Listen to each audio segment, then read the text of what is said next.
Why do some leaders inspire so much loyalty that their people would be willing to walk through fire for them, while others struggle just to get basic commitment? The answer to that question has helped shape empires, decide wars, and determine whether companies collapse or endure.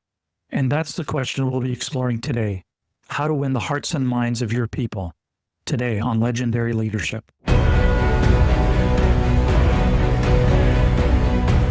Welcome back to Legendary Leadership on the EXXEED Business Channel, where we extract timeless lessons about leadership from history, literature, philosophy, even pop culture, and then use that to draw modern application. I'm your host, Jim Hazboun.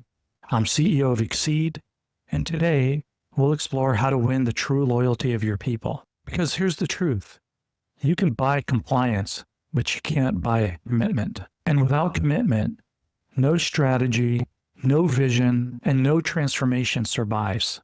So let's jump to our story, where history gives us a vivid answer. The year is 49 BC, the dead of winter.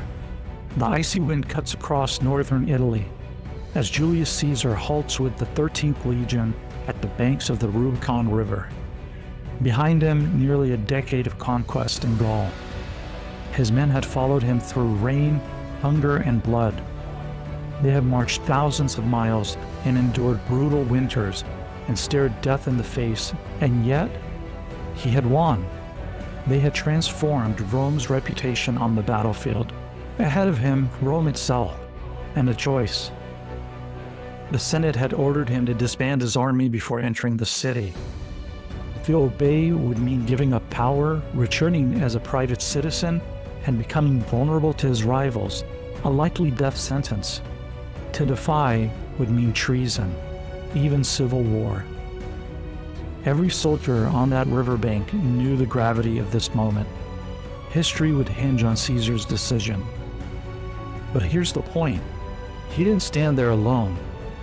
When he turned to face his men, he wasn't looking at conscripts or mercenaries. He was looking at soldiers who were bound to him by loyalty deeper than law. Why? Because Caesar had earned it. He had shared their hardships, eating the same food, marching the same miles, even fighting in the mud alongside them. He promoted based on valor, not noble birth. A common soldier could rise because of ability, not family name, under Caesar. He rewarded them with more than speeches. He gave them land, wealth, and Roman citizenship. He gave them and their families a stake in the future of Rome. And he told their story. Through his commentaries on the Gallic Wars, Caesar immortalized their victories. His men weren't just soldiers, they were part of history, his history.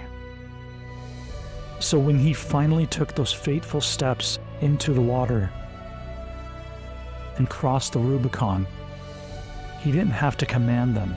They followed him willingly, even eagerly. Not because they feared punishment, but because they believed in him. They had tied their fate to his.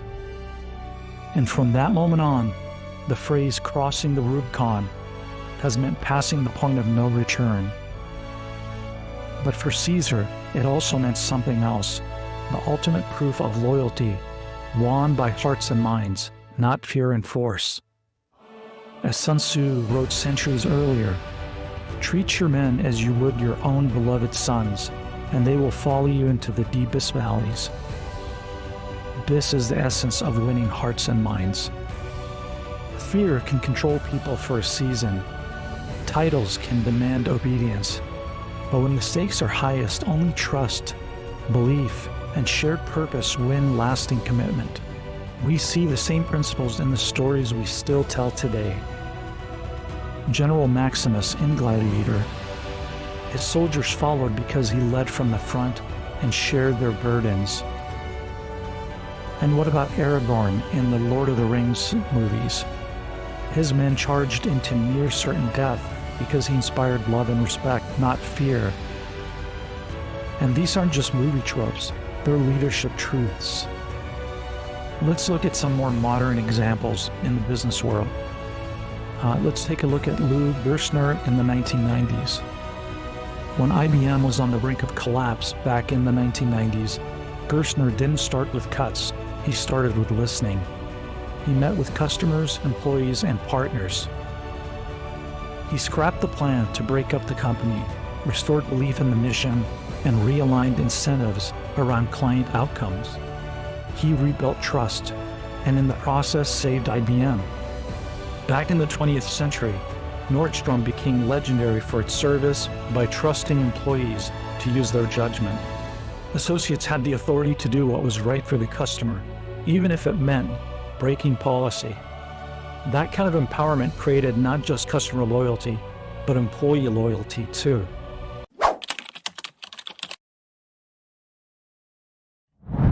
Okay, bottom line. So we've talked about several examples, but how do you apply it? Let's jump right into it. Number 1, lead from the front. Just like Maximus, don't just visit the field for photo ops. People can see through that. Spend time where the work is the hardest. Sit with call centers during peak season. Walk the factory floors during crunch time.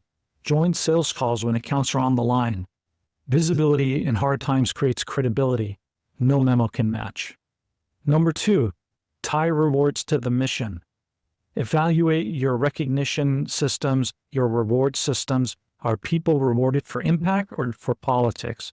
Just like Julius Caesar, create a true meritocracy.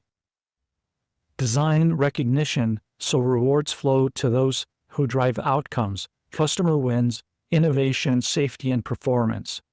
And publicize it so everyone sees the connection between performance and rewards. Number 3, promote from within whenever you can. Build career ladders that give employees a future worth committing to. Promote based on merit. Offer stretch roles and skill development that lead to real advancement. Invest in your people. Nothing builds loyalty faster than knowing I have a future here. Number 4, master the narrative. Caesar wrote his commentaries. You'll need to write your own. Send a monthly CEO note or a note to your C-suite patron. 1 page, plain language, no jargon. Share progress, challenges, and how each person fits. Highlight frontline heroes and customer stories. Just remember, people remember narratives more than dashboards. Number 5, share the pain. Sharing the pain and suffering, like Julius Caesar, Maximus, and Aragorn. In downturns, cut executive perks before cutting essentials, and make it visible. It's important your people see it. Show that leadership carries the same burden as the team. Small sacrifices at the top buy immense loyalty across the organization. And by all means, stay connected to your team and stay humble. And number 6, empower with trust. Give employees decision rights within guardrails, like Nordstrom. Trust them to solve problems without fear of punishment. And when the employee is successful in solving problems, celebrate those moments publicly. It reinforces ownership. And number 7, listen deeply. Like Lou at IBM, make structured listening part of your leadership rhythm. Quarterly customer and employee listening sessions should feed directly into decisions. Then close the loop. Show them, here's what you said, and here's what we did in response. Follow through like that builds trust. Winning hearts and minds isn't about charisma.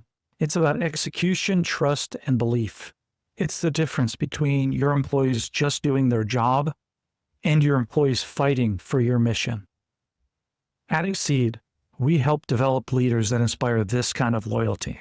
Not with theory, but with our leadership framework and systems that hardwire trust, empowerment, and culture into execution.